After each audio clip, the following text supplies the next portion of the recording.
Hi everyone, thanks for coming. I just wanted to let you know, my name is Meryl, I'm a member of Platypus.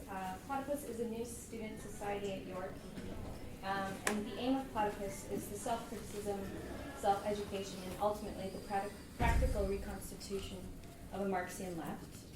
We aim to do this through panels that present different perspectives on the left, film screenings, reading groups, and through our free monthly open submission journal, the Platypus Review, copies of which you can find in the back.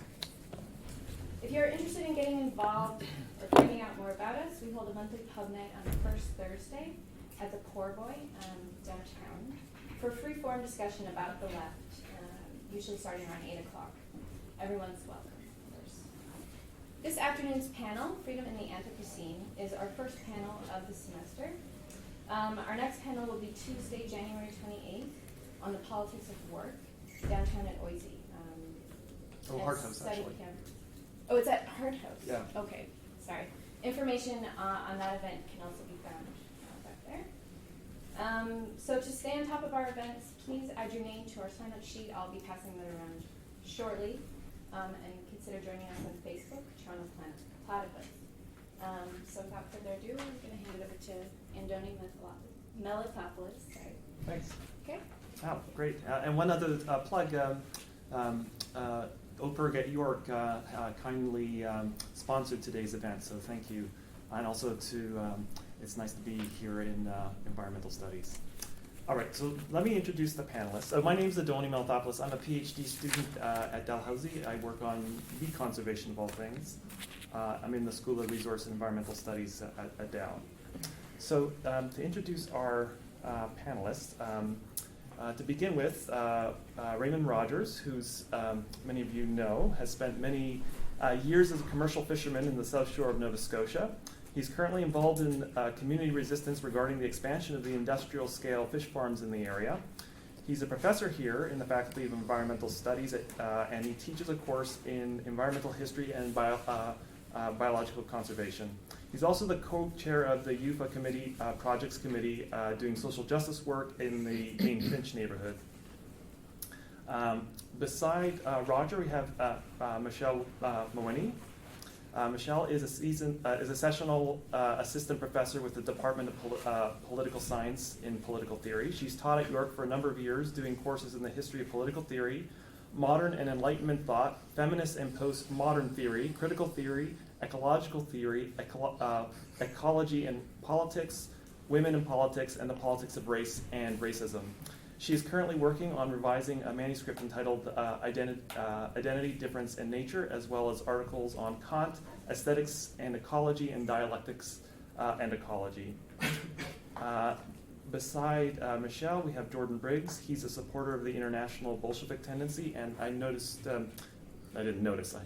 encouraged, the IBTs has some literature beside the platypus literature on the table there.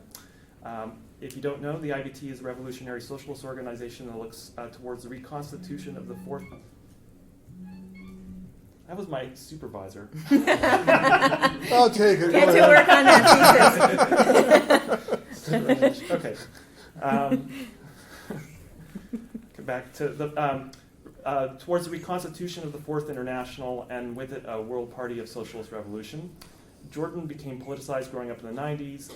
He looked around for different groups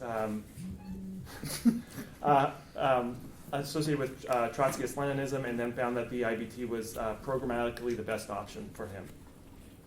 Okay, so the way that the panel is going to, we've decided to organize the panel. Oh, the other thing is Greg Alba was scheduled to be on the panel today, but unfortunately there was an emergency rescheduling of a PhD defense, and so he sends his regret. He may join us a little bit later. So each speaker will have about 10 to 12 minutes for opening remarks. Actually, since Greg's here, we're going to extend it up to 15 minutes.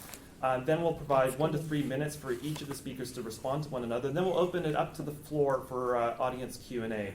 I promise we'll have this thing wrapped up by 6 p.m. And so at about 5:45, we'll ask the speakers to wrap. We'll take the last questions and then have the speakers sort of reflect on the panel.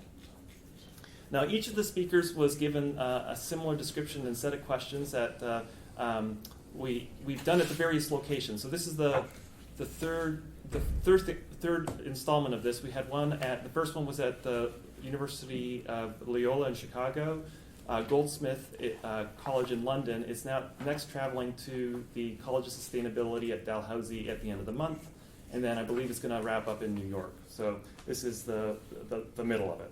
But this is the description that everybody has been given.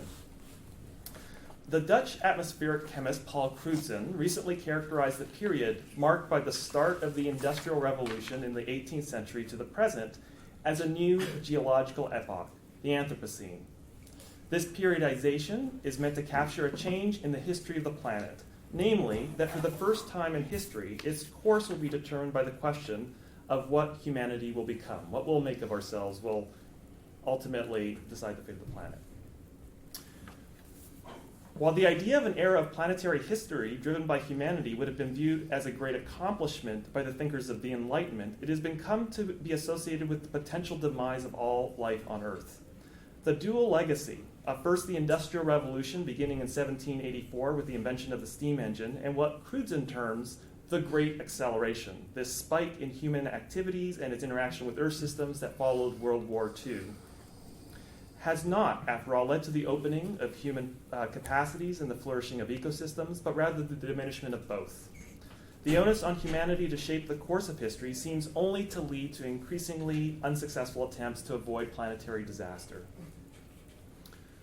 The transition to the Anthropocene, however, also coincides with the expansion of what's been termed Bourgeois Society, the society in which the productivity of humanity moved from the rural forms of peasant production to the production in cities, to the rise of the Third Estate, the class of the commoners, who were to be judged not on the basis of tradition or divine orders, but on their capacity to work. Taking the course of humanity out of the hands of fate, denaturalizing it, drawing it into the sphere of responsible human activity, not only marks the rise in the level of CO2 being laid down in ice cores, but also the appearance of freedom thinking in the late 18th and early 19th century, exemplified by thinkers such as Rousseau, Kant, Adam Smith, and Hegel, as well as the attempt to actually advance freedom in the world, the politics of the left. This afternoon's panel is going to focus on the different interpretations on why the left has failed to deal with a deepening crisis that has come to be known as the Anthropocene to the 19th and 20th centuries, and how the history of the left, the political left, is interrelated with the growing problems associated with ecological systems across the earth. While Karl Marx would note that the problem of freedom shifted with the Industrial Revolution and the emergence of the working class, the crisis of bourgeois society that Marx would term capital, the idea of freedom seemed not to survive the collapse of Marx's politics in the 20th century. We seem to live in a world in which the fate of ecological systems seems foreclosed, where the attempts at eco-modernization seem to emerge many steps behind the rate of ecological degradation. For many, degradation of the environment appears a permanent feature of modern society, something which can only be resisted and never transformed. So that's the question for today. What's the relationship between the history of capital and the left, and thus the issue of history and freedom? And how is it linked to our present inability to render the environmental threats and degradation visible and comprehensible, and by extension, subject to conscious and free overcoming by society? To begin the discussion, Roger, will you... Raymond, can you take it over? Sure, glad to. Very nice to be here. As Antonio said, I spent many years as a fisherman in Nova Scotia, so I'm here based on, I have survivor's guilt or something. I kind of went from humble beginnings to total disaster in the context of the collapse of the fishery, and so here I am kind of shot out as I describe myself as a newly stupid fisherman and requiring retraining. So that's how I ended up at York University. And so the two questions I'm going to take up, as referenced in Andoni's comments, were that why has the left failed to deal with the deepening ecological crisis, and why is environmental radicalism more frequently located among those who are dispossessed than in the more advanced groupings in capitalist formation? So these two questions, I think, something that I can reflect on given my background. I teach courses in conservation, so I see myself as on the kind of more ecological end of this panel. I said I have theoreticians beside me, but I'm on the more kind of ecological practice end of things, And so, and broadly, I'm talking about the ruined bear of conservation. So this idea of conservation as a ruined bear, and the whole idea of ruining and what that means in terms of domestication, living on the detritus and the discards, on the peripheries and edges of our urban centers, whatever. So this idea of a ruined bear. So that this is a category, rather than the sort of wild domesticated beast that we might regard as sort of a bear functioning in their habitat, I think most of the conservation debates are ruined ones. And they are domesticated, and they're already entirely compromised and inculcated into the dominant structures. And so, and this is a movement throughout modernity, in my view. So this idea of the ruined bear. So as opposed to conceptions such as freedom that we, that Andoni's mentioned, the story of nature is only a declensionist one in modernity. From the perspective of nature, there is no ascendant freedom or any kind of category aside from destruction and demise. So I think from the point of view of the natural world, we have only this declensionist story, this declensionist trajectory. There is not any ascendant kind of compensatory historical process going on. So I begin by reiterating the social basis of economic transformations is central to addressing these kinds of questions. By the way the panel questions have been framed, we are not only talking about technical expertise and enforcement capability when discussing nature, but rather about a broader social crisis that has been engendered within neoliberal capitalism. Or in simpler terms, social failure leads to ecological failure. So as we become we operate in more impoverished categories socially in human terms, ecological failure. So social impoverishment is accompanied by ecological failure. So strong connection there. Impoverished categories of human identity and nature underwrite social injustice and ecological failure in the context of late capitalism. In fact, these two questions, i.e. the one about why the left has failed and why radicalism is operating in the context of the dispossessed, I am addressing what could well be set up as two dominant versions of modernity.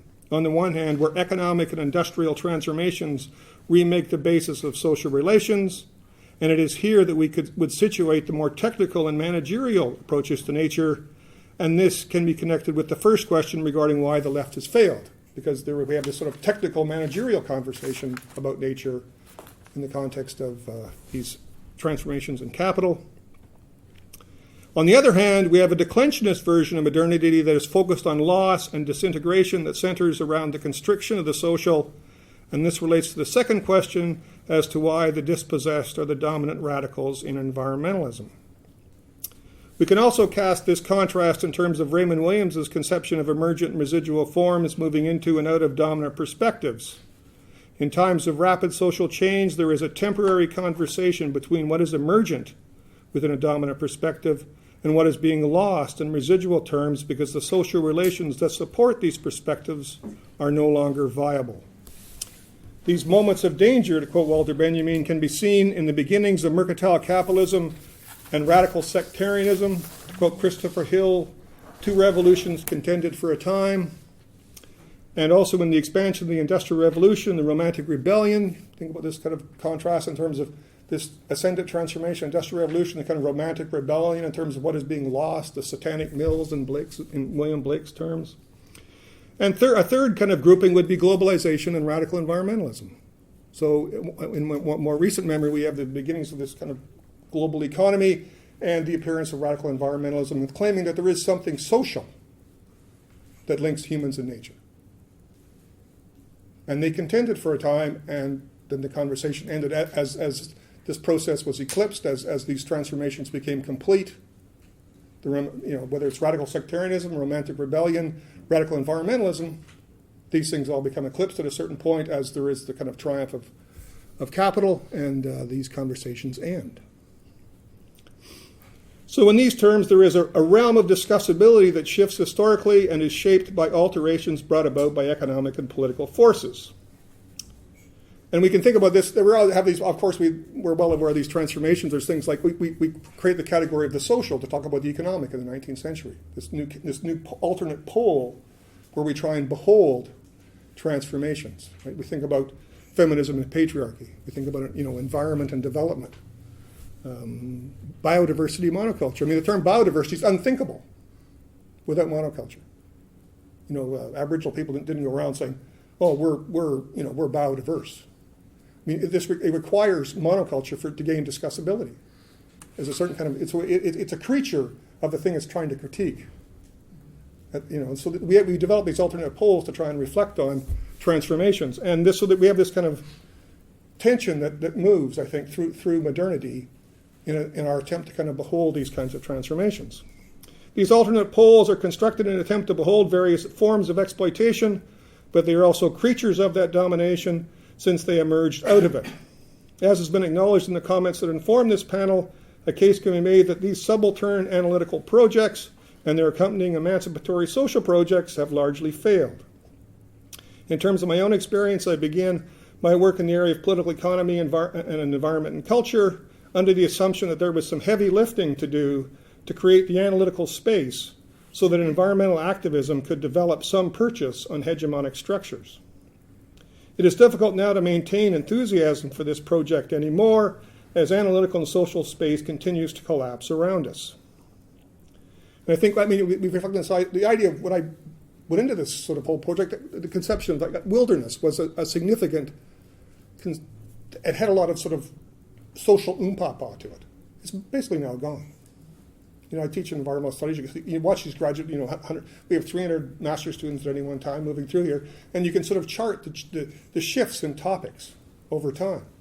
And wilderness has disappeared. So it's sort of a benchmark of a receding sociality that is now no longer has a kind of currency in terms of sort of being able to conceptualize a kind of alternate place to think about what we're up to with regard to human-nature relations. To return to my initial comment about the how many things for time? Look, I have to see my helpful clock. Okay. How much time do I have? When did you start? 10 past? I just started 8 minutes ago. Okay, good. Okay, Okay, good. good. I'm a little over halfway through. I'm just about done. To return to my initial comment about the centrality of the social, I want to emphasize that I include nature in that sociality. To use a Polanyi's term, nature is a socially embedded set of relations, and historically there has been a strong link between embedded relations and socially embedded communities. This brings me to the second question noted above regarding why the dispossessed, mainly peasant cultures, have manifested the strongest forms of resistance to the incursions of capital. A case can be made that relations become discussable as they disappear, that there is the residual cultural record of ways of life losing their life, to quote Michael Taussig, that the social basis connecting humans and nature goes from embedded invisibility to temporary discussability in the context of fracture and dislocation, to undiscussability in the context of disembedded relations, because the social relations that connect humans and nature are no longer there to give the conversation resonance. So the polarities I mentioned earlier as underwritten by fracture and dislocation, and they are doomed to failure because the fleetingness becomes apparent when the social relations that give them animus are in the process of being eradicated by capital. So once again, we have this temporary conversation realm of discussability moving through modernity, but the conversation is only happening at the kind of last minute when the relations on which that give these conversations resonance are in the process of being destroyed. So there is a kind of optimism and ascendancy for a time as this conversation rises, but it's rising at the very moment that the relations are under threat and disappearing. And so as capital completes its process, the relations cease to, the people who live this way to give this conversation meaning have been marginalized, disinherited, whatever, and the conversation ends. This fleetingness informs the vast majority of environmental concerns as dispossession kicks in, conflict ensues, there is a promise for a time until the finality of these transformations becomes apparent and any conditions of possibility are dissolved by the next iteration of capital. Debate is really awake. The tragedy of the commons is a classic example if one examines when it is applied. Sharing the commons was never a problem for peasant cultures, and there was no tragedy or social failure. But the metaphor is applied in the first stages of the incursion of capital, and although it appears to frame an environmental conversation, the solution that arises out of that conversation only strengthens capitalism and marginalizes local people. So you can have a freight train full of political theory, but if the social basis of connecting humans to nature has been eradicated, it is very difficult for nature to appear as anything other than a service to be exploited. To conclude, the two questions I noted at the start are closely connected. Initial dispossession begins the environmental conversation. By the time it is taken up by the structures within capital, only the ruined bear remains on the scene. This seems especially gloomy, but it is worth reflecting on the idea that a viable social relationship between humans and nature just may not be on, given current relations. There are a lot of earnest and well-meaning approaches in environmentalism, and that in itself can be limiting in analytical terms, leading as it does many times to a more individualized Enlightenment project rather than recognizing that the ecological crisis exists in the center of capitalism, and without wholesale political and economic change, consciousness raising won't make much difference. This perspective reflects my own trajectory. I began as an environmental activist inshore fisherman in Nova Scotia, and because that activism failed, I've been forced to become a historian. This is what happens to activists who fail. You are forced to become a historian, endlessly going over your failures. So currently I am writing an environmental history of the fishery using the marginalized voices that reflect a view from without capitalism, because it seems that all the voices within capitalism, unwittingly or not, are of it. As the crafter Donald Simpson stated, as he was being cleared from the Scottish Highlands and sent to Nova Scotia in the 19th century, sheep and the love of money are the whole go. Thank you very much. Thank you. So we're each doing ours, and then we're responding, right? Yes. Okay.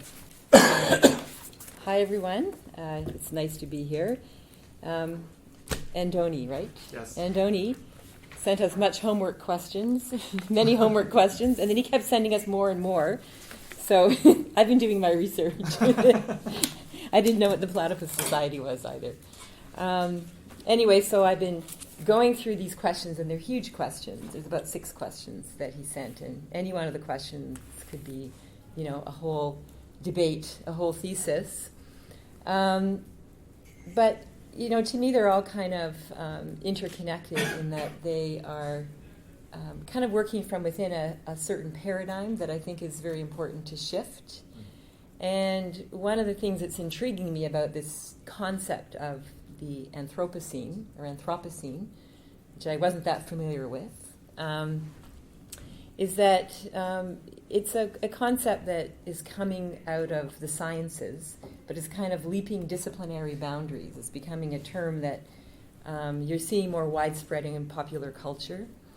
And then you're seeing people in social theory, historians, geographers, although they fall in the realm of science, sociologists and so on, who are kind of taking on this term and exploring its ramifications, and also using it as a way to, I think, sort of capture the imagination, capture people's imagination, to try to get across that something really profound is going on, and that this series of changes that are captured by this term, the Anthropocene, are changes that require us to, act, but not just act in the moment, but really kind of rethink the way that we think about ourselves and our place in the world. And the term also kind of intrigues me because I think the way that it can be used can go either way. Partly because it has its roots in science, and sometimes the scientific data-based approach is very palatable to the mainstream culture, because we need more data, more science, more graphs, and so on. And then the solutions that go along with this approach are similarly very kind of data-oriented, quantitative, and so on. So on the one hand, the whole approach could kind of reinforce the status quo. On the other hand, there are elements of this concept that really break things down.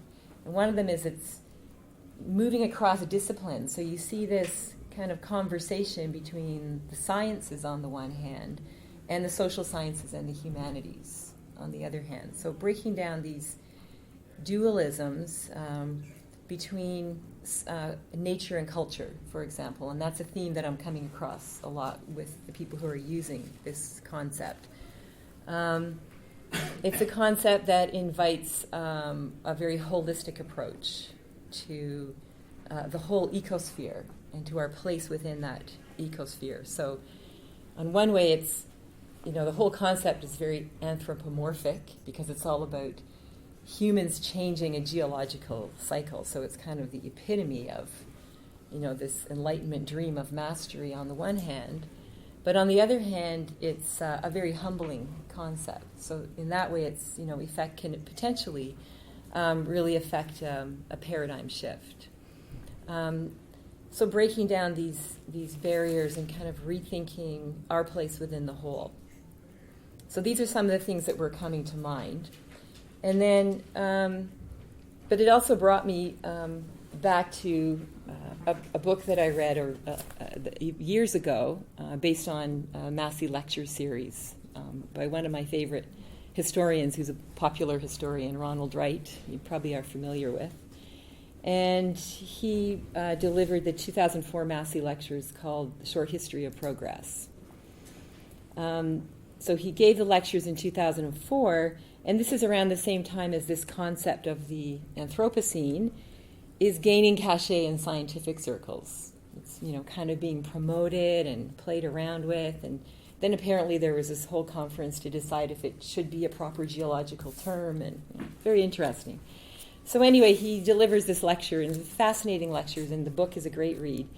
But he takes you through, all basically of human evolution, and he's showing us how human culture is not just beginning with capitalism, but beginning way back.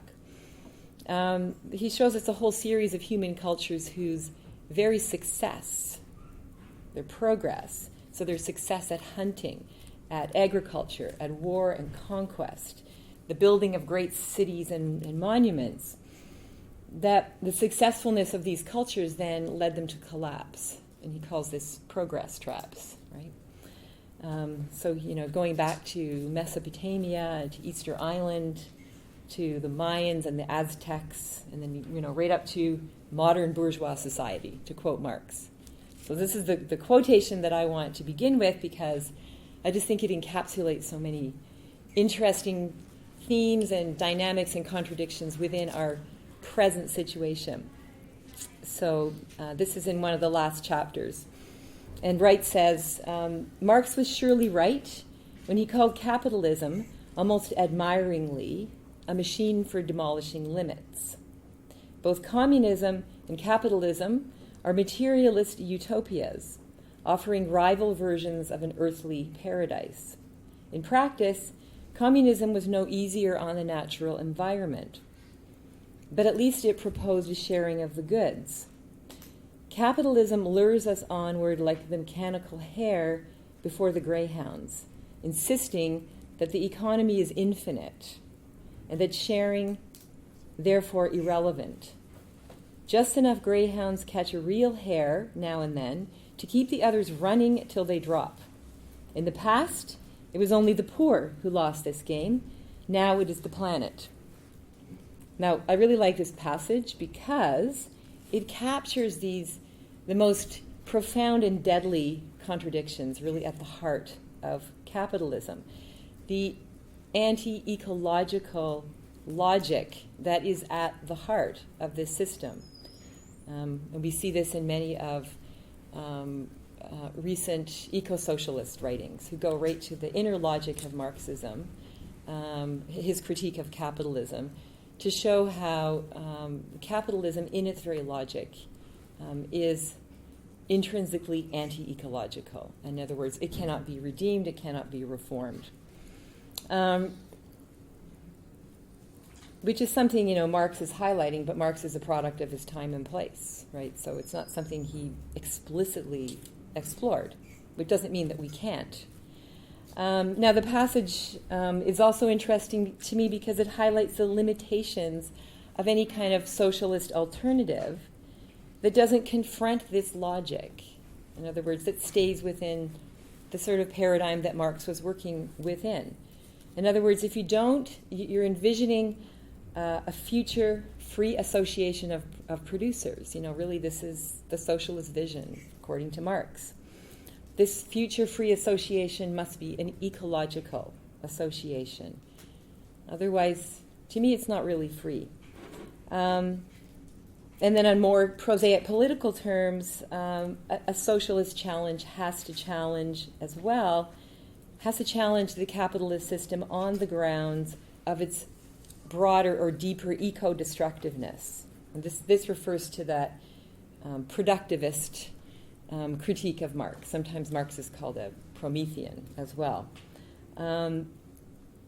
So you have, as I mentioned, variants of socialism who are insufficiently critical of this a tendency in Marxism, and I think that's quite self-defeating. So to respond to one of those questions of which I'm going to actually come back to and maybe ask questions about, but this supposed failure of the left, I think that to the extent that a left challenge in a Marxist program doesn't explore that aspect of the critique and take Marx further than he could have gone at his time, that you can only be so challenging and so radical. And of course, it's a huge question, so you have to work with the tools that are at hand, obviously. So to the extent that 20th century adherents of Marxism embrace this aspect of his vision, this is the cornucopia kind of ideal, and didn't deconstruct this, or I shouldn't say deconstruct, they didn't criticize this, then this led to all kinds of problems in practice when that kind of socialism gets implemented, but also ends up excluding all kinds of people, in my opinion. Okay, the other thing I like about the passage is that it highlights a dynamic of the system that's made it especially tenacious, especially difficult to really challenge at its heart. And that's the fact that the very crises that capitalism produces, the crises create barriers, but then these barriers become opportunities for further expansion.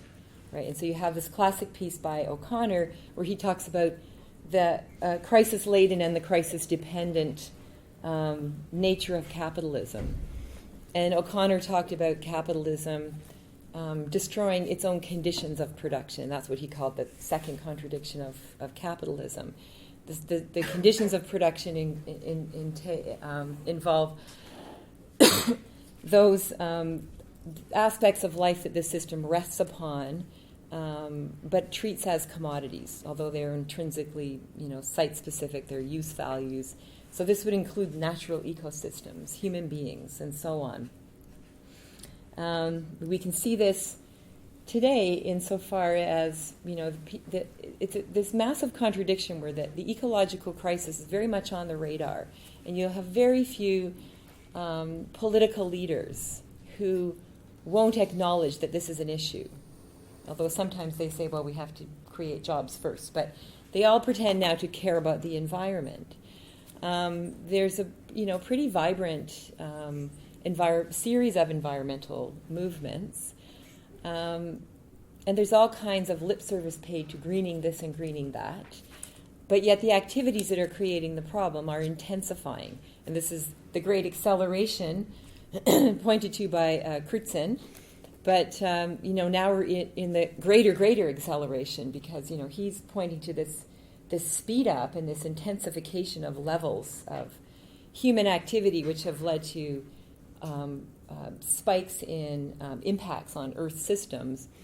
And over the last 10 years, it's just gone up exponentially, right? And this is at a period when, we've had a whole generation now, over a generation of environmental awareness, as it's called. So there's this contradiction, and as a matter of fact, these very, very, very barriers. Supposedly there should be more regulations and different mitigating devices to stop the worst effects of ecological destruction of capitalism. They just become more opportunities for greater accumulation, like the selling of biofuels, carbon trading, et cetera, et cetera. Okay, and then finally, the final point about this passage is that what it points to is the fact that these various ecological breakdowns that have been precipitated by capitalism, or at least intensified by this system to the point that they have never reached before, that they've reached their even deeper crisis point.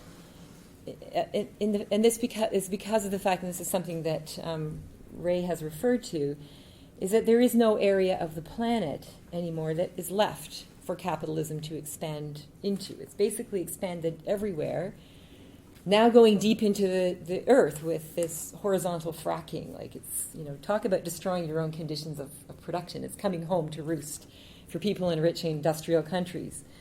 So there's no area of the planet left for capitalism to expand into. Therefore, the consequences of our activities confront us in a very direct way. And for me, this is, just to respond very briefly to what you said, because it fits into what I'm talking about now, but to me, it sort of shows the tenacity of the system. It shows the strength and the immensity of the problem. But I think there's also opportunities that are opened up here. And the opportunities have to do with the fact that in some ways our actions are coming home to roost, because in previous decades capitalism has this, part of the reason it's inherently anti-ecological is because it has to expand. It has to continually speed up. It doesn't recognize any intrinsic limits. It's an inherently quantifying, commodifying system. So it's part of its very logic to behave this way, to kind of gobble up resources, to spread and so on. But it's been able to overcome barriers up until this point because it's basically expanding outwards. Originally via imperialism and colonialism, which are also the roots of capitalism. But it's been able to, expand outwards, grab more resources, displace more people. But there's almost no places left. This also pertains to what you're saying. You're talking about pockets of resistance, but they're loudest because they seem to be disappearing. But on the other hand, to me, and this is my hopefulness, to me there's also a level of awareness which I think didn't exist before, because the facts are kind of hitting us in the face in the way that they weren't before. And the examples, the great Canadian examples of tar sands extraction and fracking and so on, they're really hitting people close to home now. This is the infrastructure, the legal system that's backing up this unlimited accumulation. But previously, the most damaging extractive activities always tended to impact communities that were more marginalized for reasons of class, of racism, and so on. But now they're impacting people who are more in the center. And so I think that people are beginning to make connections and even sort of build alliances. And I'm not naive, I'm actually quite hard-headed, but this is what I see, and this is the hopefulness of the situation. So back to this passage. The passage I find very interesting because it really encapsulates or incorporates all these different levels of the current situation, political, historical, material. All these different levels are really being pulled together. Now, often when I teach this course on ecology, politics, and theory, which one of my students is here, I like to start with this book. We don't read the whole book, we just read a section. And we look at this before we look at, the data that outlines the ecological crisis, before we explore various branches of environmental and ecological critique, because that's what the whole course is about. we begin by looking at this whole idea of progress that Ronald Wright is introducing.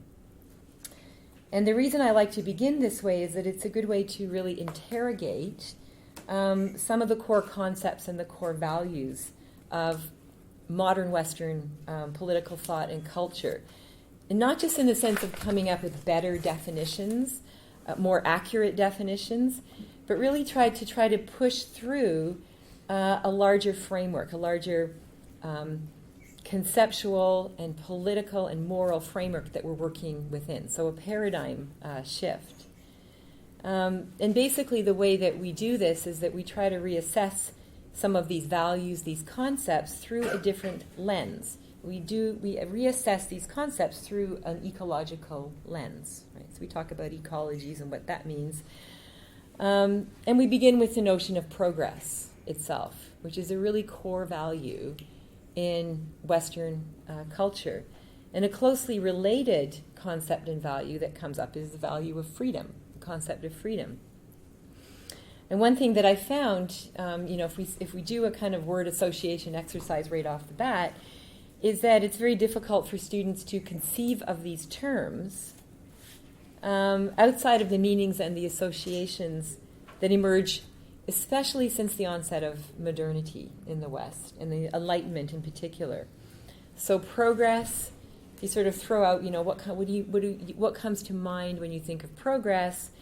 Usually it's associated with technological advance, control, economic growth, population growth, control over our own destinies, control over the environment. So even in a course, am I out of time? Getting close. Okay. Yeah. So even in a course that is all about ecology, these kinds of associations come to mind immediately. Now, then underlying these two concepts is a third concept, and that's the concept of nature. And one of the things that I've been exploring in the work that I do is the way that this concept has been really articulated against something called human freedom.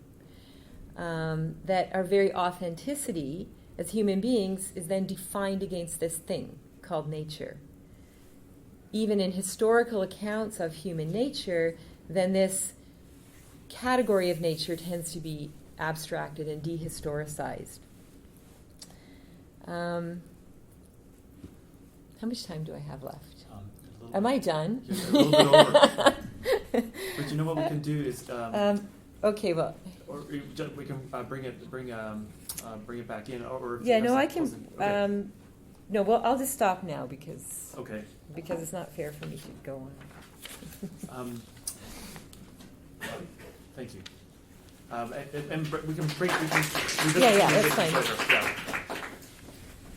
Jordan. Okay, thanks.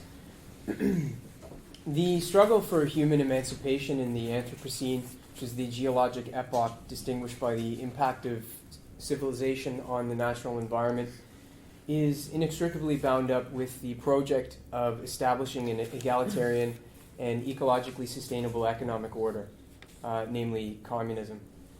In seeking to understand the evolution of human society and the possibility of realizing this new order, Marx developed the materialist conception of history. Marx did not engage in a moralistic denunciation of exploitation and human bondage in the abstract. Oppression is as old as class-divided society itself, and its historical origins have been addressed by theologians and idealist philosophers. But until Marx, no one was able to explain the material and social foundations for the appearance, persistence, and eventual disappearance of class divisions. Now, key to the materialist conception of history and the practical project of transcending class society is the concept of the forces of production. In the German ideology, Marx and Engels observed that humanity, at a certain stage in its evolution, begins to produce its means of subsistence. Other animals, of course, do this to a limited extent, but production has fundamentally shaped our species. Production is essentially the transformation of natural objects, by human activity into useful things, what we call use values or wealth. As such, it can be considered a process of material exchange or conversion occurring within nature. Momentum is generated in the first instance through the dialectical antagonism between the two sides of the exchange, namely humanity and the rest of nature. Now, in his useful, albeit flawed book, Marx's Ecology, John Bellamy Foster correctly stresses this centrality of this concept of material exchange.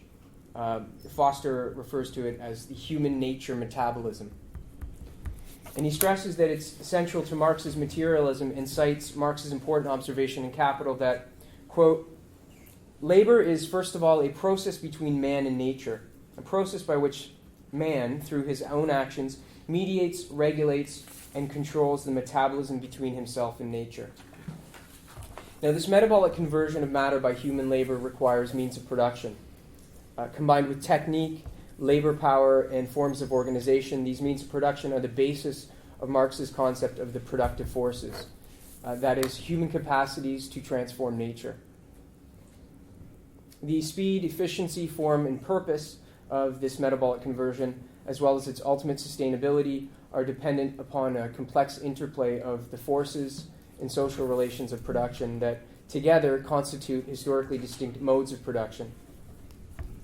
The history of the progress of human civilization, Marx argued in 1859, can be traced in the development of these forces of production through successive modes of production. Primitive communism, which was humanity's initial mode of production, was essentially egalitarian in structure and its distribution of social wealth. But of course, this was an equality of poverty, because the primitive productive forces yielded little more than basic subsistence, and humans therefore remained hostage to the vagaries of nature.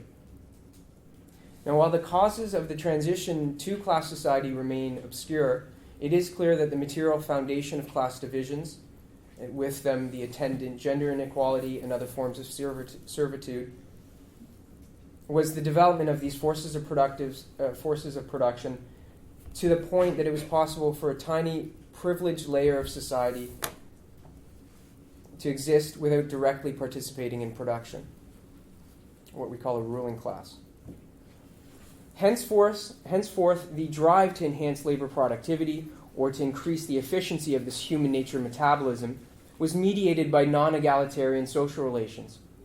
Beyond the need to master the forces of nature, to protect the community from predators and other dangers, a new social imperative was developed. A new social imperative to develop the forces of production had also been introduced, insofar as this ruling stratum sought to increase its wealth at the expense of the laboring majority, or the direct producers of wealth. While this social imperative was deforming and frequently counterproductive, the historically changing class-based logic of surplus appropriation nonetheless led to progressive, if nonlinear, augmentation of human capacities through what Marx described as the Asiatic, ancient, feudal, and modern bourgeois modes of production. Capitalism, more than any previous class-divided mode of production, has enormously accelerated the development of the material forces of production. But of course it has done so not to expend wealth, the quantities of use values, but in order to maximize profit, with complete disregard for wealth, including the natural environment. Foster, following Marx, argues that the logic of capitalism, which is essentially anarchic and led by blind economic forces that operate behind the backs of human beings, is detached from the material human world on which it ultimately rests, leading to what he calls metabolic or ecological rifts through the same social process that Marx described as the self-alienation of labor.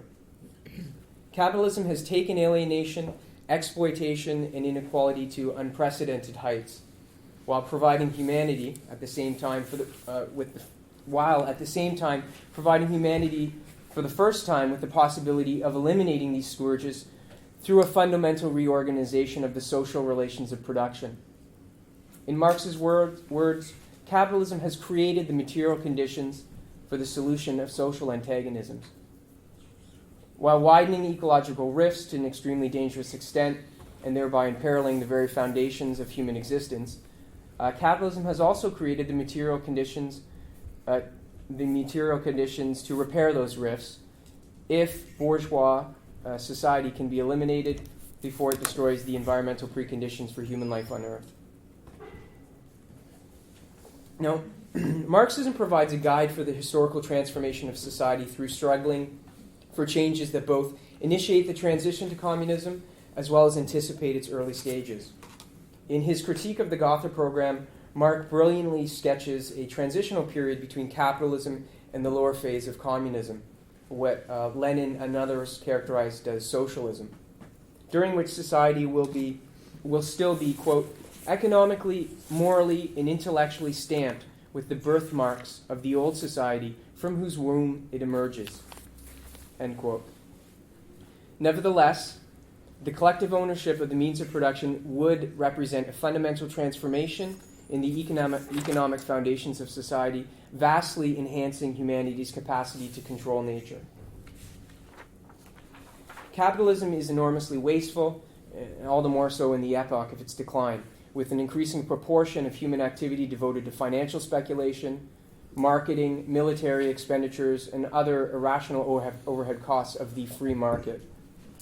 The reorganization of economic activity on the basis of a rational plan would immediately increase efficiency, reduce waste, and dramatically improve the lives and tap into the energy and ability of literally billions of human beings for whom capitalism has consigned to hopeless poverty and privation. Marx projected that the continuing development of this socialist mode of production would ultimately result in communism, that is, a classless and stateless order, in which society will inscribe on its banners, from each according to his ability to each according to his needs. Yet, as Marx explains in the critique of the Gotha program, this will only happen, quote, after the productive forces have also increased with the all-round development of the individual, and all the springs of common wealth flow more abundantly, end quote. The further growth of the productive forces is required to establish a material basis for the transition to communism. In the German ideology, Marx and Engels explain that to transcend alienation in class society, the, quote, development of the productive forces is an absolutely necessary practical premise, because without it, want is merely generalized, and with destitution, the struggle for necessities and all the old filthy business would necessarily be reproduced. And many self-styled Marxists, including Foster, advocate a steady-state economy, and some even echo petty bourgeois environmentalist calls for degrowth. We believe that these perspectives are premised on the notion that the ecological destruction wrought by capitalism is a product of growth per se, rather than the consequence of the pursuit of profit maximization and the anarchic character of capitalism itself. Like Foster, many socialist groups tailor their treatment of sustainable development to the anti-technological and anti-growth prejudices of the green activists that they seek to recruit. Capitalism has, of course, developed the productive forces without regard for ensuring the well-being of our species and its ability to coexist with the natural environment. But even some of the more dangerous technologies and practices, such as nuclear fission, might be adapted to contribute to humane, sustainable development in a rationally planned economy, in which the associated producers factor in the environmental effects of particular technologies into their decision-making. Anti-growth advocates generally just simply reject the expansion of productive capacity on essentially moral grounds. Some environmentalists even favor a return to more primitive economic models and propose that the population of the advanced capitalist countries lower their standard of living, while those in the developing world should curb their expectations. Such notions are both reactionary and utopian, and have nothing in common with Marxism, which holds that only through the further development of the productive forces will it be possible to eliminate class contradictions and the unregulated, destructive interaction of humanity and nature.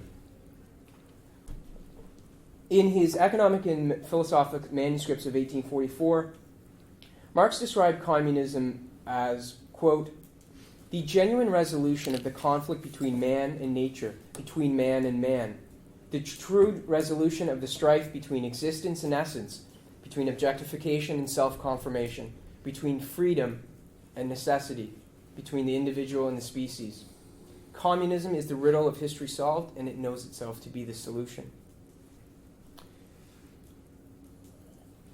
Now, the historical agency for this communist transformation is the proletariat, a class with radical chains.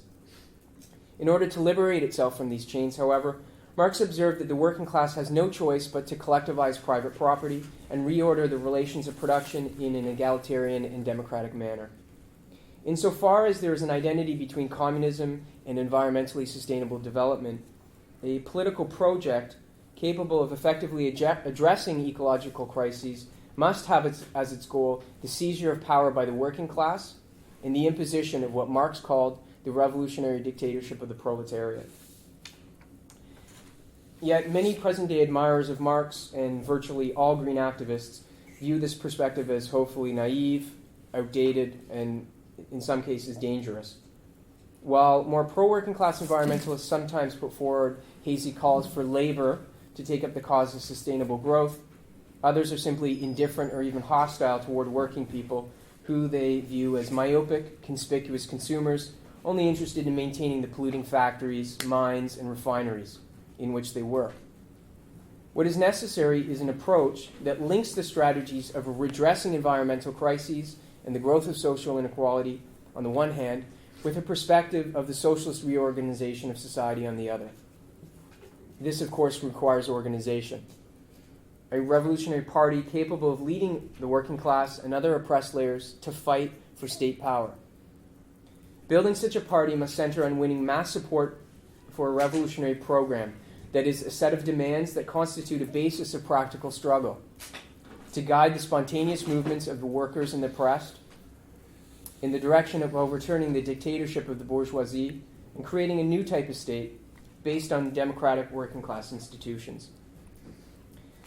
It has to be acknowledged that with very few exceptions, even the best exponents of the Marxist tradition have paid relatively scant attention to environmental problems. In recent years, the scope of ecological catastrophe has become obvious with unambiguous consensus within the scientific community on the implications of anthropogenic climate change. Yet some self-described Marxists continue to downplay the dangers out of a misguided desire not to adapt politically to petty bourgeois environmentalism. However, unlike mainstream climate activists, Marxists reject the idea that capitalism can be incrementally transformed into an eco-friendly system. This is not to say that revolutionaries should be indifferent to particular instances of ecological degradation. Of course, it is necessary to be actively involved in struggles to resist corporate destruction of the environment. Yet, the chief responsibility of Marxists, we believe, is the attempt to popularize the understanding that such destruction is only a manifestation of the profound irrationality of the capitalist mode of production. The necessity of the revolutionary transformation of society through working class revolution has never been more urgent. Marxism offers the only realistic chance our species has for survival, because in the end, the problems of human freedom and sustainable economic development are inseparably intertwined. Both require the expropriation of the expropriators and the creation of a rationally planned socialist economy on a world scale. Thank you very much. Particularly kind. I like mine. All right. So think about questions in the audience or comments that you have, and maybe we'll give, as you're doing that, give the audience a chance, the panelists The a chance panelists. to... Thanks, Michelle. Yeah, there's cookies there, by the way. I brought cookies, you guys. Help yourself. Oh, yeah, there's cookies. cookies there and the sign-up sheet, too. Do you remember, add your name on there as you get the I want to know cookie. if they're homemade. No, they're not. Well, then I don't. But they're nut-free, though. My students have allergies. I can't help. Ray, did you want to... Yeah, I'll make one comment, I think, which I'd be very curious. I think, by the way, Michelle and Jordan, thank you very much. I really, really enjoyed your comments. I would appreciate other people's perspective on this issue. I teach a course in biological conservation, and the main theme of it is it's conservation without regard to present or future human utility. So it's an attempt to try and set aside any of the kind of human priorities that we might, load on to conservation. So the whole basis of this is this idea that nature is a social place. It's not just a social construct. It's a social. So if we grant nature sociality, then there's lots that can be said about it with social theory. So if we think about nature as a social place, give nature social standing. As John Livingston describes nature as in a functioning multi-species community, all participants are subjects, as opposed to the participation of objects within capital. Right? So if we grant nature this sociality, and we regard it as a social place with these social relations, then I think it's incumbent upon us to reflect. Our paradigm is one of production. Nature disappears. The minute we adopt a program of seeing ourselves in the context of productive relations, nature's done. It's over in terms of its sociality. It's a sewer system. It's a lot of other things. It's a shelf from which we draw resources, but it's not a social place anymore. And so, can we have this conversation about a Marxist conception of society that at the same time can grant nature social relations? That's, to me, a significant kind of entry point. And I said, without that sociality, it's over, as far as I'm concerned. The conversation about the conservation of nature is it's done. If it's just this instrumentalized place, as a means for heroic human projects, that's all it is, the means for us to succeed. Whatever heroic human project we're engaged with, it is just that. It's a means, and it's objects, not subjects. Now, the notion of sociality of nature, so this would entail some idea of intrinsic worth? No, or are you steering away from that? No, social relations. Worth, okay, so I would not, I'm not trying so we'd avoid that. Essentialize I don't think it's necessarily essential as to say, anyway. But relations are important. Relations, so respectful, some equity, kind of non-exploitive, all those sorts of things. Some kind of agency, some kind of subjectivity. Yeah. Correct? As in social relations. So we think of a Marxist program which can include this. I think it's very difficult unless you really ecologize the dialectic of Marx, because otherwise there's always this kind of divide, and for Marx himself, although he's very well known for saying that at bottom we're nature. This is 1844 manuscripts. He talks about a metabolism between man, quote unquote, and nature, through labor, interacting the forces of nature and changing our own natures and so on. But I think he's limited by his time and place, and that he could only take this so far. But I think you can maybe take the idea of a metabolism outside of this understanding of production, where you're taking the materials of nature and transforming, and that's the only agency that exists. Because to me, that's like Marx kind of having that, not just the productivist version of Marx, but also the Hegelian legacy, where all subjectivity and nature comes from human beings, from spirit, ultimately. But I mean, there are people who have been influenced by Marx. Maybe they left the camp. So Bookchin most famously, but he does some really interesting works on the ecology of freedom, for example, where he talks about ecologies and evolution, and he talks about agency and even the seeds of freedom. He says he maybe can't understand natural ecologies in the way that we experience freedom, because we're a different species than other species and so on. But there's the way that evolution and the way that ecologies work, there's an element of spontaneity and agency there that we have to account.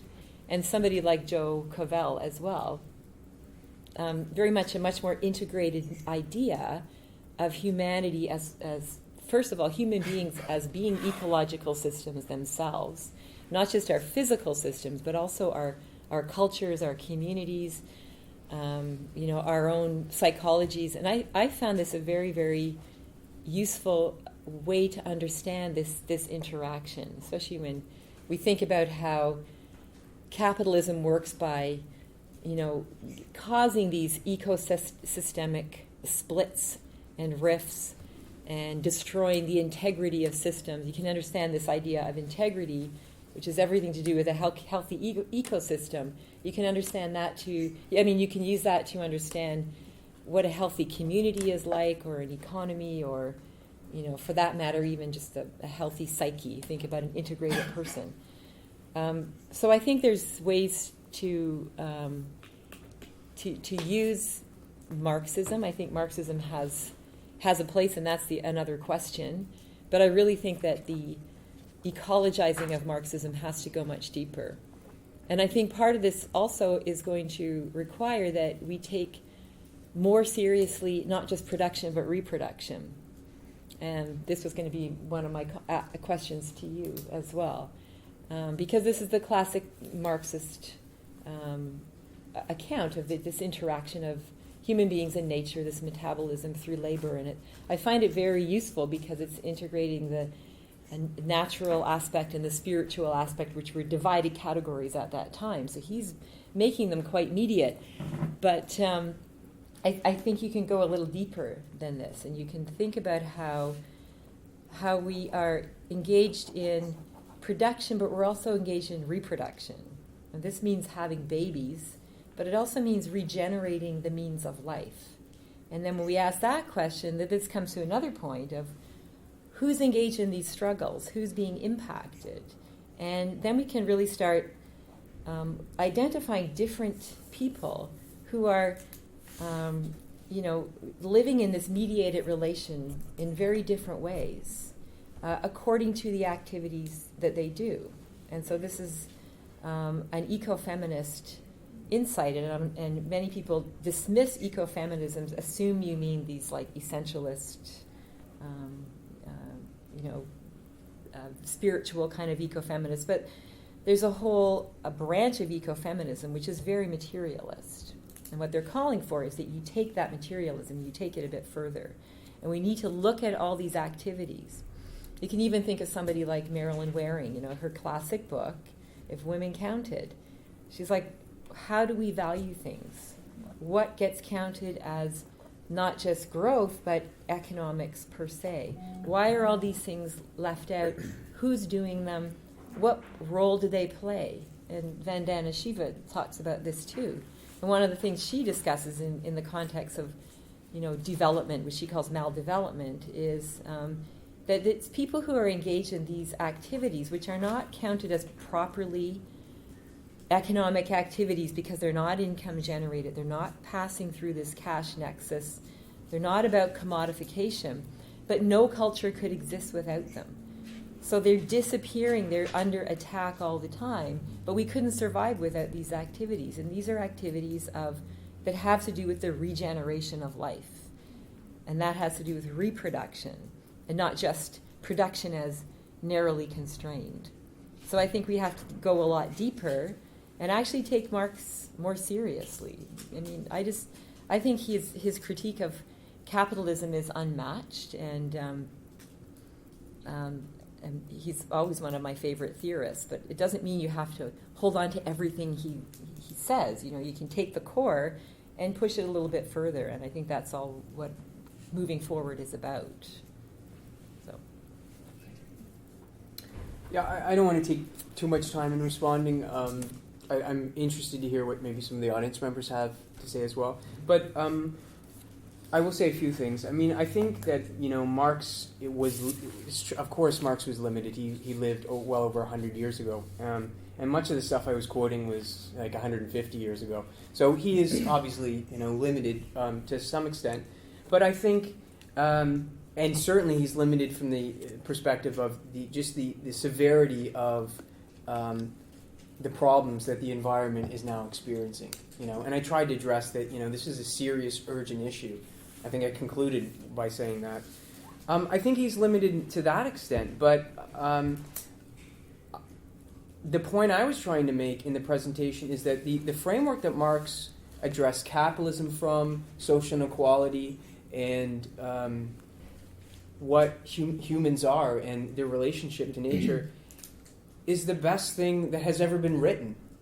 It was revolutionary 150 years ago, and it's revolutionary today because it's right.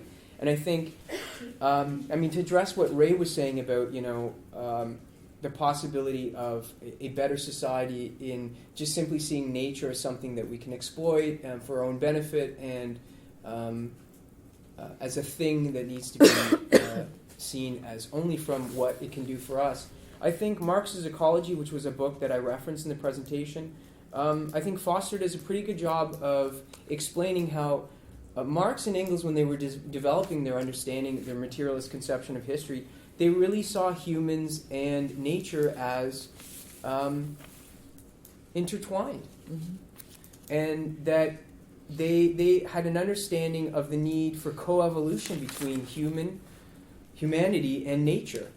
And the only way that the problems that we experience in the world, whether they be the environment or social inequality, can only become through the development of these forces of production to, in a harmonious way, so that humankind and nature can coexist and co-evolve.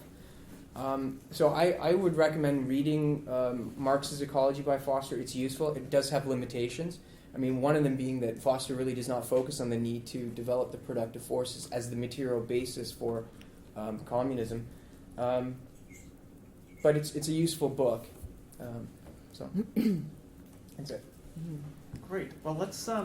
We've got 45 minutes left. I promised to get everybody out here by 6. So maybe let's take a couple of questions, and also, Michelle, this may be a chance for you to sort of bring in some of the stuff that you were unable to bring in during the opening remarks.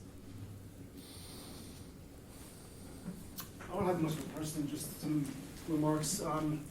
My name is Hassan. I'm from the Trotskyist League of Canada, which is a Marxist organization. And there was a lot of references to Marx from a lot of the speakers, and also some light criticism of environmentalism from Jordan from the BT. But the fact is that the point of this event is to try to reconcile Marxism and environmentalism, right? To try to see if you can bring them together. And the fact is they're kind of completely counterposed to each other. Environmentalism is a bourgeois ideology, and it's at bottom it's an obstacle to the kind of struggle needed to overthrow capitalism. So far from being like a stepping stone to something more radical, or bringing them together using some Marxism and some environmentalism, the fact is environmentalism seeks to make capitalism accountable to their environment, and capitalism is only accountable to the drive for profit. It's not even accountable to the lives of the workers and the population. So environmentalists have, for example, projects to try to advise the capitalist class on what their economic policy should be, like carbon credits, this kind of thing. Also, preaching a reduction in consumption, which is really reactionary because the fact is most of the world is, is in dire need of more consumption, more products. Most people in the world, in the underdeveloped world, are in dire need of more of the means of subsistence. So the thing is, Marxism, what it seeks to do is to increase production. That means ripping the means of production out of the hands of the capitalist rulers in order that we can use them to provide food and everything for all of humanity, while at the same time minimizing the impact on the environment. And but one thing I want to point out is there's more to Marxism than, of course, the environment. And the Platypus group that is hosting this event today, despite their concern for the environment, they're actually a pretty right-wing fake Marxist group. And as we wrote in our article here in 2008, they're right-wing? Yes, and I'll explain why. For example, so environmentalists are all bourgeois, and the Platypus organization are a right-wing organization. Thank you very much. There's plenty of opportunity, but we're speaking about you guys have written a very interesting critique of Foster. Mm-hmm. You're at an event about environment. It would be good to hear you sort of rather than sort of walk in here and sort of okay, here's our little. Actually engage the panel. People prepare remarks. If you have a question, maybe you can ask the question. Even your own critique, bring your own critique to the table, but just bring it out. That's what I'm explaining because. No, you were going to go on some long tangent to bludgeon us, and then you were going to go on some other. You can feel free to answer my questions. The thing is, I was going to point out, the Platypus group supported the U.S. invasion and occupation of Iraq. Which is not true. And it's true. They stated it themselves. Okay, can we have your question, please? So a group that is claiming to be Marxist. Marxism means fighting against every manifestation of oppression, and supporting imperialism is not that. And just a few words about, and at the same time, you guys have contempt for the Russian Revolution. You don't stand in that tradition at all. And again, You know what? I this want to is make a based point of entirely on order. I don't know if we're following Robert's rules, but I don't think this is appropriate. No, Like, what would seriously, be, you like- but the thing that's disappointing here is, If you let him finish, you'll be through it faster. won't You think? So no, rather no, than no, interrupt- no, no. But I actually I think- concur. No, the thing that I'd actually like to hear is an engagement with what's happened on the panel. Like, that would be great, because I think your group has a lot to say, and it would be really interesting to hear it. So you started, and it would, if you could draw it to a point or sort of direct it to some of the panelists, that'd be wonderful. Okay, if you want an Yeah. exact point, the point is that we want to build a revolutionary workers' party that can make the revolution necessary. So that's why the Bolshevik revolution is a model. That's why, political positions are important. So, Jordan made some points about the need for a party and stuff like that. But concretely, you need to oppose the manifestations of oppression that you see now. And their group does not do that. So, for example, they oppose Quebec independence. They support the dominant, chauvinism against an oppressed nation. Now, these are concrete examples of what Marxism is not. And if you really want to fight for a society that's free of oppression and exploitation, you should check out, our program that's really internationalist, proletarian, and revolutionary. Thank Thanks very much. Is there any other? Thank you. Raymond, I found your discussion on sociality and nature as a sort of social organism to be quite fascinating. And the fact that I'm going to try to link this to your panel discussion, but in connecting this sort of sociality that exists not only within like social constructs, but more so a variety of organisms, and this integration and mutual interaction between organisms, I find interesting, and the fact that this sort of imaginary is occurring now, where I would probably situate this era as an era of fracture, dislocation, and perhaps to go even further, what Cavell calls the bifurcated subject. Mm-hmm. And being in capitalism, and from discussions on the left, it seems that capitalism has an inherent tendency to strip things apart. It's anti-ecological, anti-life, and all this sort of stuff. And I'm looking at the built form, even the way in which we build our environment in condominiums, in really disassociating individuals. We become very individualistic or anachronist. I'm thinking, do you think that this form of thinking in terms of, I'm trying not to use the word connectedness, but I'm going to use it anyway, in terms of bringing this sort of connection between different organisms while we're reflecting in the built form to separate us from nature. Perhaps you can answer that by getting a bit more into what you're addressing as sociality and nature. Sure. As a sort of social being. Yeah, I guess, I still have a home in rural Nova Scotia in a small coastal community. So I was describing myself as a recovering Nova Scotian when I get back to Toronto, right? So your comment is very apt in terms of what happens when we come to the city. But I would use terms, rather than connected, I would use terms socially embedded. I mean, that kind of Polanyi's kind of structure, I think, is very useful here. If we contrast embeddedness and disembeddedness, and if we think about the inherent kind of sociality of embedded relations where they are ends in themselves versus their fictitious commodification of land and labor, to quote Polanyi, in terms of disembedded relations that we become adjuncts to the market. And I think if we think about, once again, the Andoni's comments that with regard to the why radical environmentalism emerges out of the dispossessed, it's because I think there is this sense that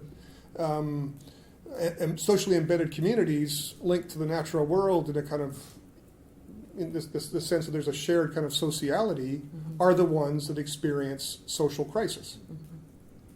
And they're the ones who become radicalized because they feel there is a kind of threat to their very selves.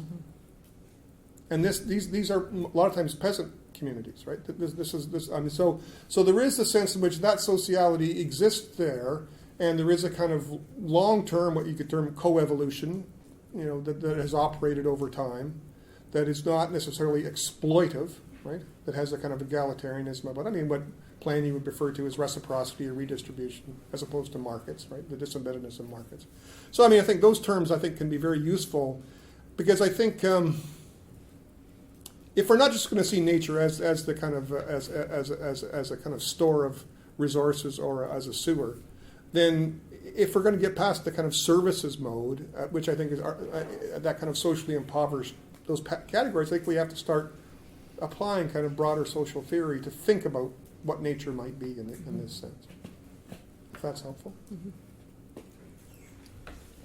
And also, there was, I mean, you had a comment here about just about the character of, is it, do any of you see any kind of congruence with the claim that environmentalism necessarily in all its forms or partially, I mean, there seems to be a way in which some of you would agree with the very first question, in that there are elements of environmentalism that seem to be reformist.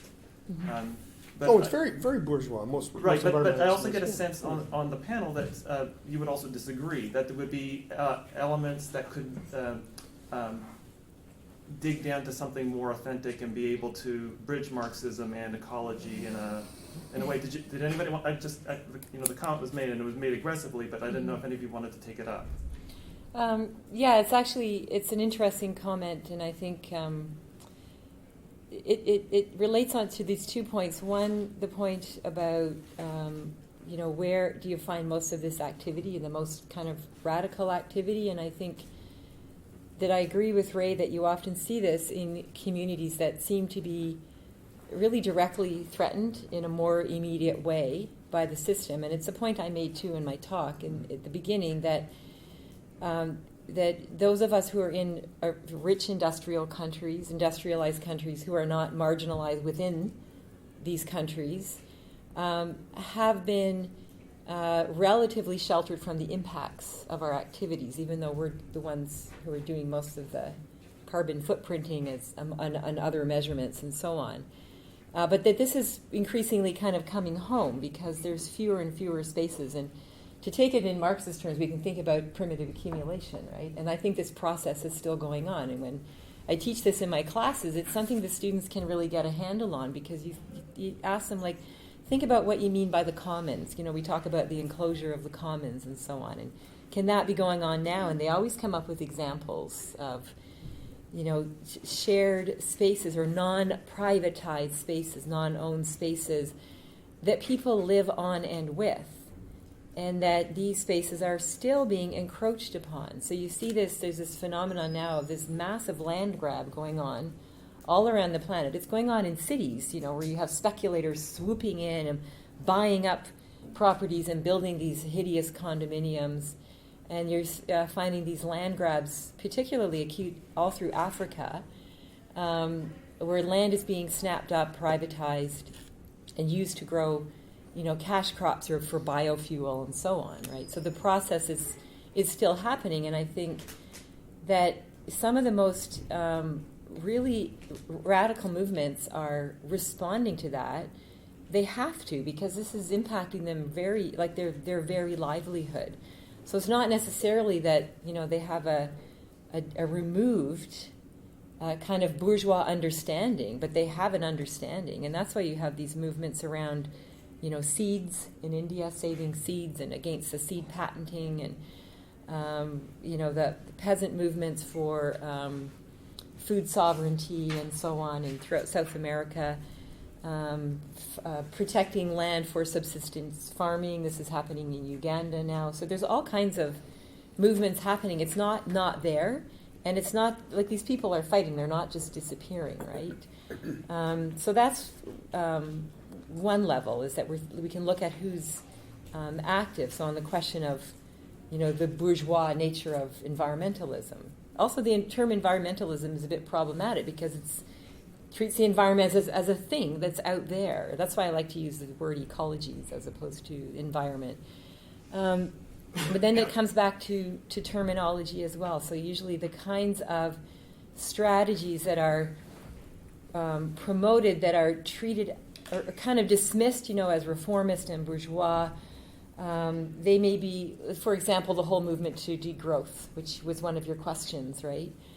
Limits to growth, slowing down. It all sounds very reactionary. It sounds very petty bourgeois, right? Going back.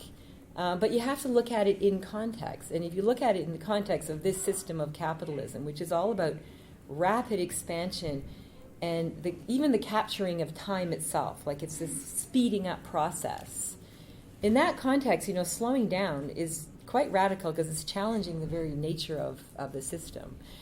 And the whole movement to degrowth as well, I don't really know that much about it, but I've been sort of curious, so I've been reading. But I find it a bit interesting because many of its proponents are not just simply criticizing growth per se, and they're not just kind of valorizing stopping growing. They're talking about a paradigm shift. They're talking about they're making a qualitative change as opposed to just about quantity, and that also gets at the nature of capitalism, which is all about quantity and not quality. So you can think about growth in terms of qualitative development as opposed to just accumulation of more and more things.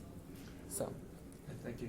Jordan, did you want to come in on this? Or I think maybe I'll just let the audience, I did see a few hands, so maybe give them an opportunity. Yeah, hi. Thanks everyone for your really fascinating presentations. I have sort of two queries. The first is about, Michelle, I liked what you were saying, or I was intrigued by what you were saying, but the society of free producers is not free unless it's ecological in some way. I'm just wondering if there's a mechanism that we can think of, how this operates, because just sort of rhetorically, I think that the word "free" there is kind of paradoxical, and it kind of absolutely, perhaps maybe even freedom is not the most useful way to think about that, or maybe it is. I don't know. And then the second question is about agency, and I was really interested in the way that we're talking about the dispossessed as kind of the agents of this new movement, and what that does to sort of traditional, maybe Leninist understandings of revolutionary movements being based in sort of urban, developed economies, but then it's sort of like a perennial question of Marxism, always trying to figure out what the link between sort of a developed working class movement is with radical peasant movement. So maybe you can address this. Great. Let's take another point. Sly, had your hand up. Me? Yeah. I want to actually address, I didn't catch your name. Matt's point about the dispossessed and how Marxists should address that, given the fact that the working class is so central to the Marxist project of social transformation. I think that certainly in Marx and other and classical Marxist tradition, there has been a definite important concern for dispossession of peasants and indigenous peoples and so on. But that doesn't mean that the most oppressed or people that are most affected by the problems generated by capitalism are in position to affect that transformation themselves or take the lead in that transformation. There's no question that a Marxist organization based on the working class has to provide a program for people who are dispossessed in many ways by capitalism. But back to Jordan's point about the working class being central, it's tied into this need to develop the productive forces beyond capitalism. That, I think, is fundamental to Marxist project, and it's what distinguishes it from other approaches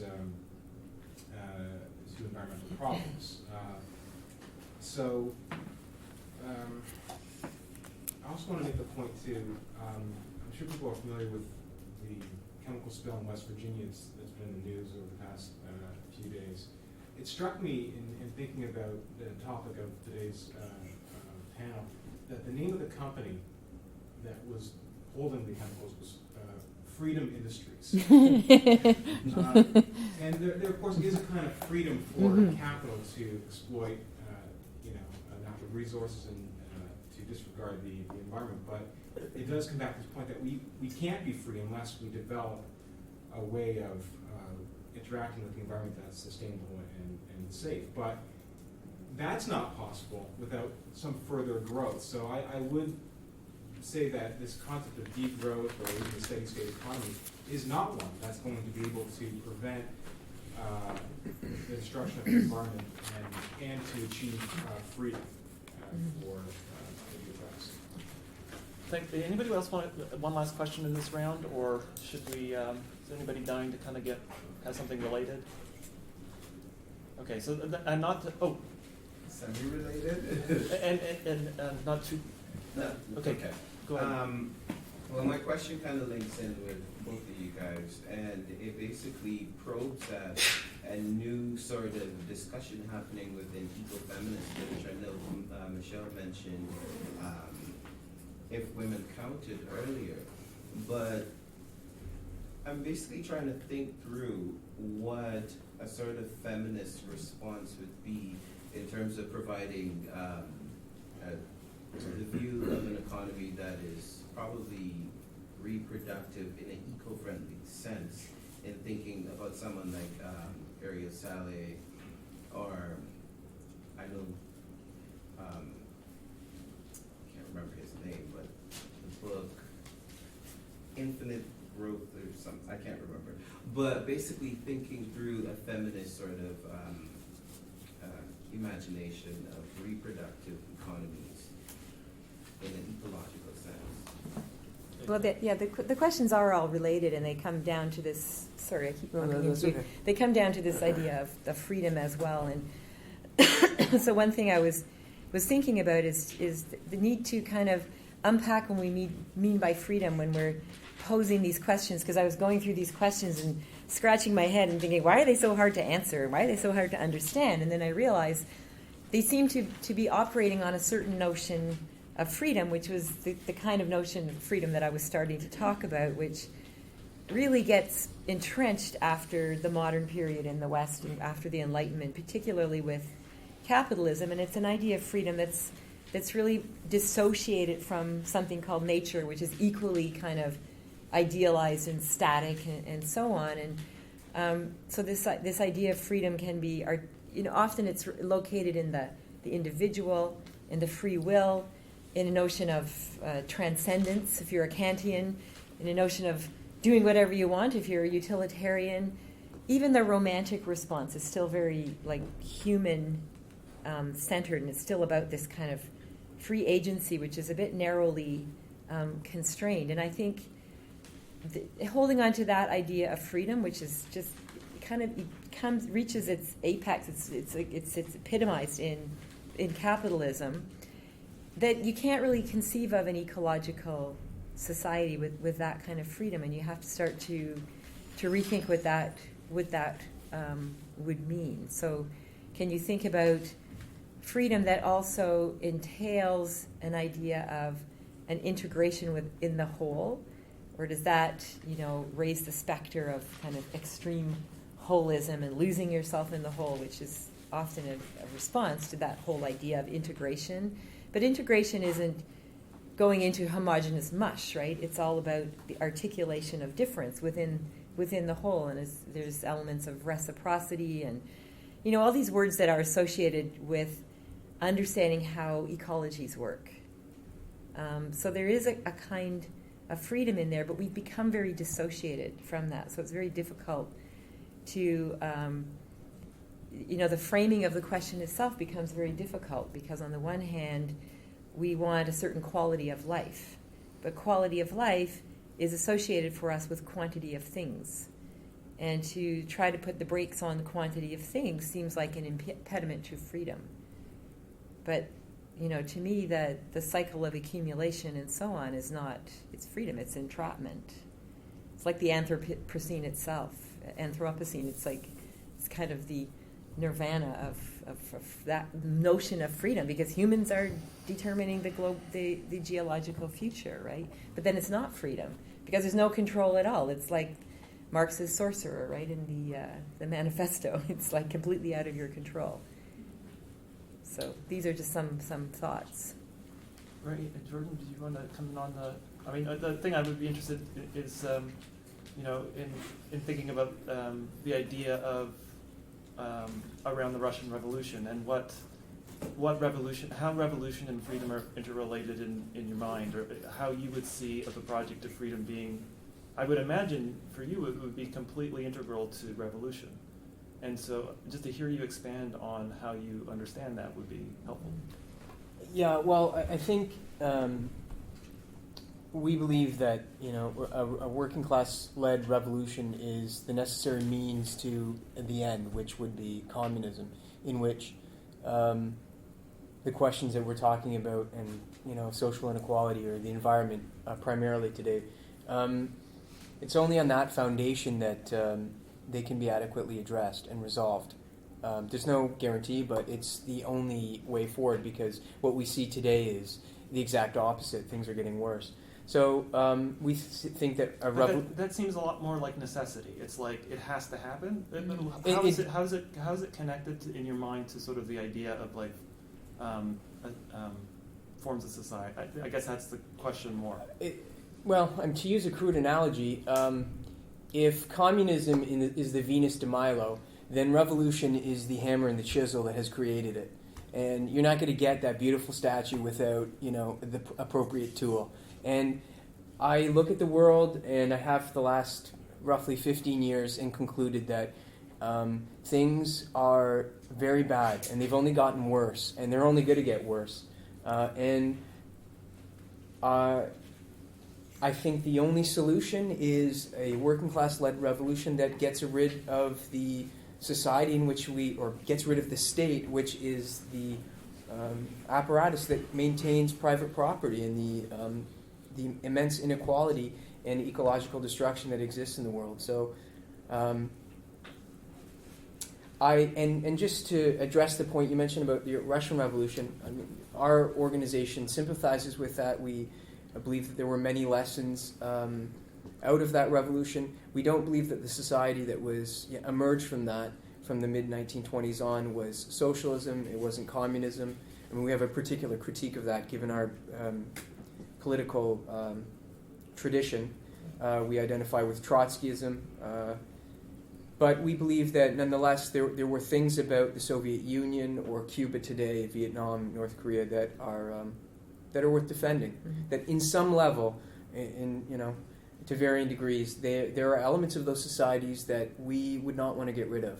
And they have all undergone revolutions, and we defend elements of those against capitalist counter-revolution or imperialist attack or what have you. And I guess I would point out that, some of the stuff we've talked about here today and some of the other stuff that was mentioned from the floor and a whole host of other questions, we did, and you mentioned, we did bring a number of newspapers and magazines and pamphlets, all of which we sell, and we have a website that, has a lot more stuff on it. So I would encourage people to check that out. Or come and talk to me afterwards as well. Raymond, freedom. Yeah, it's interesting. I wrote a book called Solving History, The Challenge of Environmental Activism, right? It's like this whole, we don't solve problems, you have to solve history if you're going to solve environmental problems, I think, and this is exactly what Jordan's saying there. And I applied this, it was, in conversation with Ellen Meekson's Wood, right, who had absolutely no hope for environmental solutions in her discussion at her Marxist approach. So, and so I think Jordan's comment is well placed. I think the sense of, in my argument in the fishery, you have to relocate where power operates. In the context of the collapses of the fisheries, it operated with large corporations, a centralized national government, and in that context, you had complete ecological collapse. My argument was if you could relocate authority within the coastal communities themselves, you would engender a profound transformation in the fishery where the actual participants in the fishery whose lives depend on those places and who live there and who have some kind of long-term sense of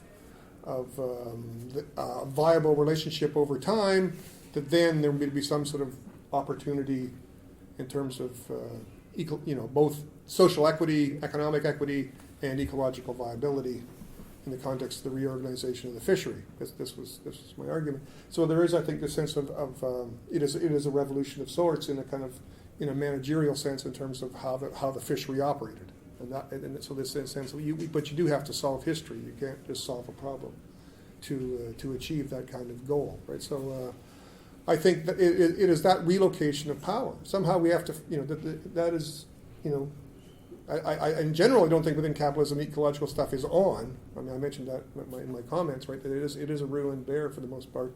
I think the sense of where power gets reorganized is central to the whole project. All right, let's take maybe 2-3 final questions, and we'll wrap it up. Do I have to ask a question? I have some issue with some things that were said. For No, instance, make a comment. my name's Rusty. I'm a supporter of the Trotsky League, like my comrade here. A couple of people have talked about degrowth slowing down, this sort of reduced carbon footprint, and some have acknowledged it's reactionary, as indeed it is. For billions of people around the earth and millions of people in this country and south of the border, freedom is the freedom to starve, to do without. And to alleviate this situation will require a radical increase in production. But the fact is there's an obstacle in that path, and that's private property and capitalism, or writ more largely, imperialism. And, to the extent, someone was talking about the dispossessed leading the charge in the enviro wars and so forth, to the extent that the dispossessed have been drawn into environmentalism, it's a diversion, because environmentalism does not threaten capitalism in the least, which is the source of their poverty and immiseration. So, whether you think that's, beating you over the head with a hammer or not, this will require international revolution to end the imperialist system, to end capitalism, and to reorganize society on a planned economy. And really, there's nothing short of that can change things. To the extent that these dispossessed are drawn into environmentalism, it is a diversion from that process, and that's going to require an international party, which is what we seek to build. Now, I will say one last thing. We've brought a few copies of the article you were talking about, the 2-part article on Bellamy Foster's environmentalism versus Marxism. So if you want to have a look at that, we've brought them with us. It's actually, it was a pretty interesting article. I would encourage people to take a look at it. Can we take maybe 2 more comments, and then we'll close here? This might be a rambling comment, but just some of the more recent remarks got me thinking about, specifically regarding Trotsky, but it kind of ties into the theme of this panel, like the idea that this era in which humanity controls the climate could be the source of, so much potential, because of how much, through human history it has been, people have, been subject to disease and environmental catastrophes of other sorts, but instead of this potential of controlling the environment, we have this massive collective action problem in which things are just getting worse and worse, and it's made a complete mockery of this idea of any sort of control. So thinking about Trotsky in his book Literature and Revolution, he has a line about tigers will live where we permit them to live, which I think from the perspective of the present you can only read as what has happened, that they live where we permit them to live because we've hunted them to extinction and destroyed their ecosystems and stuff like that. But I mean, when he was writing this, it was just after the greatest transfer in wealth in human history, and there was this sense of revolutionary optimism about the kind of control we could have and how this could actually lead to a sense of preservation, which might still, going to Raymond's point, be kind of treating nature as an object rather than a subject, which I'm not entirely sure, because I feel like there's always something anthropomorphic about it, because you're saying that's nature, right? But that's a different, aside. So, I mean, what occurs to me in this discussion is this sense of loss of this potential optimism. And I'd be curious if the people on the panel want to say whether that was always just the folly of human hubris that we could have this sort of control, or if there was something concrete and political that happened that kind of led to such a mockery being made of these human ambitions. Okay, great, at the back. On the other hand, with viewing the Anthropocene stuff as a loss of a sense of optimism, but the Janus face of the Anthropocene concept is being played out in environmental politics. If you take into consideration here the environmentalists Schellenberg and North, I can't think of their names right now, I should about the death of environmentalism, who have seen the light, as it were, with respect to a critique of environmentalism like this we are here, and are shifting to seeing the concept of the Anthropocene as the managerial concept, which brings together the opportunity to transform where we're going, et cetera. So I'm not saying this very well in my head for a minute there, but there are two sides to this question of the Anthropocene. On one hand, the negative trajectory, and I think, Michelle, you talked about it, but it's being spelled out or being played out in environmental politics, in mainstream environmental politics, against radicalism, and certain senses of what constitutes progress and the contradiction, if we can even think that of what progress means. So, I mean, a Trotsky, I think we're saying, right here, that might have seen an opportunity, negativity, others have seen, so just there's this two ways of seeing what's going on right now with where the environment is headed. So there's those three questions. Rusty had the one with the dispossessed are actually worsened by environmentalism. It's actually a diversion. The one about what were the what is it? Is there can anybody here point historically to sort of this loss of optimism, or was it just always kind of folly? And then Karen's question at the very end. So we don't lose the order of those questions. Okay. Well, I mean, I guess Cam's question about the loss of optimism, or I mean, the Trotsky quote I'm not familiar with. I haven't lost optimism. In fact, I think the only way out of this situation is communism. I tried to present that, I think, pretty clearly through some of the quotes and the whole focus of my presentation. I don't think it's naive. I don't think it's hopeless. I don't think it's dangerous. I think there are particular reasons why the Soviet Union went where it did and why Cuba is and Vietnam and the other what we call deformed or degenerated worker states are where they are. I think a lot of has to do with, or a lot of the loss of optimism has to do with the fact that the Soviet Union did collapse. I mean, I was around when it was around, but I wasn't aware of politics when it existed. I was too young for it. But people in this room were, and I think they could probably confirm that consciousness and optimism has regressed over the last 23 years. And I think that's a product of the fact that, for a lot of people, for some 7 decades, socialism and communism was a viable project, competing with capitalism in 1/6 of the world with 1/6 of the resources, and they didn't do too badly given those odds. It wasn't ideal.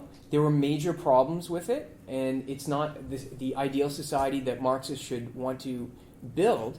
But as I mentioned to Anthony a few minutes ago, there were elements of it that allowed it to compete and do well with the rest of the capitalist world because of the way it was organized. And I think that optimism went down the drain some 2 decades ago when the Soviet Union collapsed, because a lot of people concluded this project really isn't viable.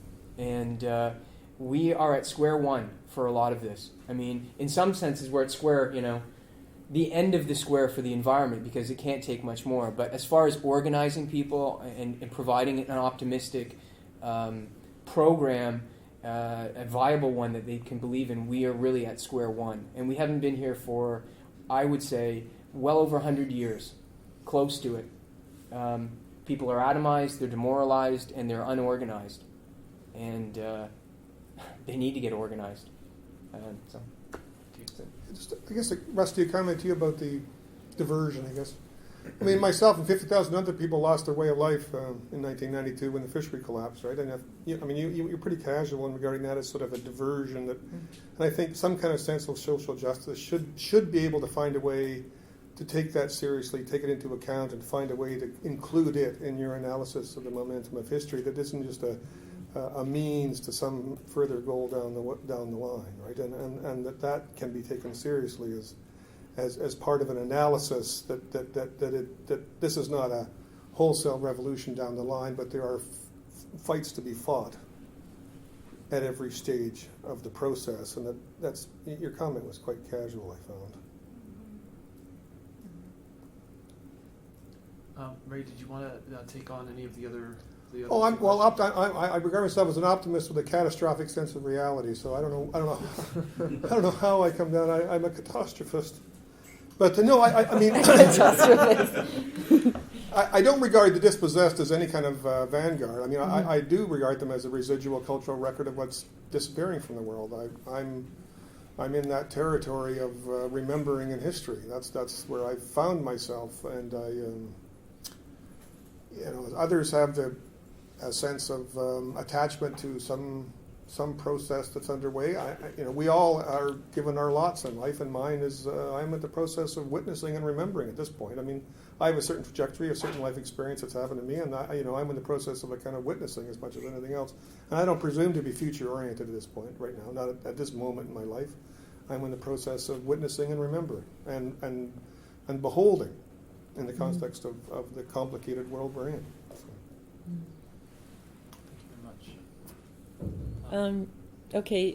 In regard to I don't think anybody, including myself, said the dispossessed were the vanguard. There's not a romantic, naive faith going on here. The point I was making is that, you can recognize the logic of a system, but you can't have, one plan fits all, because the planet as a whole is a diverse ecosystem, and so are all the communities, and people live in a certain set of material conditions, and they have to act and be agents within those material conditions. And we live in different material conditions, and we can't extend one model universally. It's too difficult. It's how can you do that without simply imposing the model? And in regard to optimism, my understanding of your question wasn't whether we were optimistic, but whether is it sort of a ubiquitous human trap that we're always going to put ourselves in this situation where by exercising our freedom, we're destroying ourselves? Is that sort of what you were getting at? Yeah, that's kind of more what I was Yeah. getting at, like whether the whole... Yeah. Yeah. And my answer would be no, even though I quote it right at the beginning, and he's looking at a whole pattern of human evolution. But I just think that it's a specific way of being in the world, and there are like a multitude of historical and political factors that went into creating this particular kind of culture and mindset and economy. It's just that it's spread. It's become very, very powerful. So it seems like common sense now, to the point where we have to really step back and go, even though there was some eye rolls when I was talking about paradigm shifts, that's what we have to do. Like that's part of the process. And then that brings me to the point. It's Karen at the back, and Right. you were talking about the Anthropocene, and can be taken in two ways. And I think the concept as an organizing tool, which in a sense it is. I mean, that's part of the reason it's being promoted. It's really easy for people to get a handle on, but it can go two ways. I mean, the problem is so huge that I think you'd need an imaginative device. And one of the lectures I was listening to by one of the scientists, I can't remember who it was, but he said, yeah, we need the science, but we need aesthetics, we need politics, we need so much more, because we're human beings. And this, so if we reduce this concept and this tool to a data gathering tool, then it's going to fall right into the managerial model of environmentalism, right? Which is where so much of it has gone, because that's what can get co-opted into the system, and that's where you get the diversion. But these very concrete struggles, they're not diversions. These are people's lives, right? So I answered all three. Thank you so much, and thanks for our three panelists for taking time in their busy schedules to Thank you for the be invite. part of this It was panel. fun. Thanks to all of you. It was very educational for me. Thank you. You know where he was quoting? Thank you so much. Thank you. There's an article.